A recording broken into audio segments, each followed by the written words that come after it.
ચિરાગ, ભાજપ સામાજિક કાર્યકર્તા છું। ખાસ કરીને આજ બગસરાની જનતા ખુશખુશાલ છે। ગણપતિ દાદાનો ગણેશ ઉત્સવનું એક ભવ્ય આયોજન થઈ રહ્યું છે બગસરાની અંદર। નાકા ગલીએ ગણપતિ દાદાની જયઘોષ સાથે સાથે આજે ધામધૂમથી ગણેશ ઉત્સવ ઉજવાઈ રહ્યો છે બગસરાની અંદર।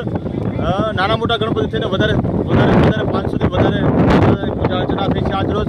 અને નાકા ગલીએ આજે ડીજેના તાલ સાથે, નગારાના ઢોલ સાથે અને અબીલ ગુલાલ અને કંકુ સાથે આજે ભગવાન ગણપતિ દાદાનું આજે વિસર્જન કરવા જઈ ગયા છે। ત્યારે વિસર્જન તો ન કહેવાય, પણ ભગવાન કૈલાસ માન સરોવરથી ભગવાન અહીંયા ગણપતિ દાદાની પૂજા અર્ચના થતી હોય ત્યારે પૃથ્વી ઉપર ભગવાન આવતા હોય છે। ત્યારે 10 દિવસ એમની પૂજા અર્ચના થતી હોય છે અને 11મા દિવસે પરંપરાગત રીતે ભગવાનનું એક વિસર્જન થતું હોય છે।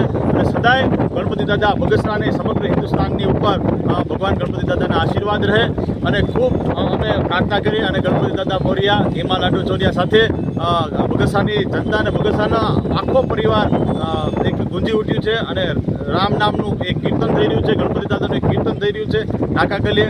આ સાથે એક ગણેશ ઉત્સવની એક માહોલ પણ જામી ગયો છે અને આજ રોજ બગસરા નગરપાલિકા દ્વારા પણ એક સરસ મજાની એક વ્યવસ્થા કરવામાં આવી છે।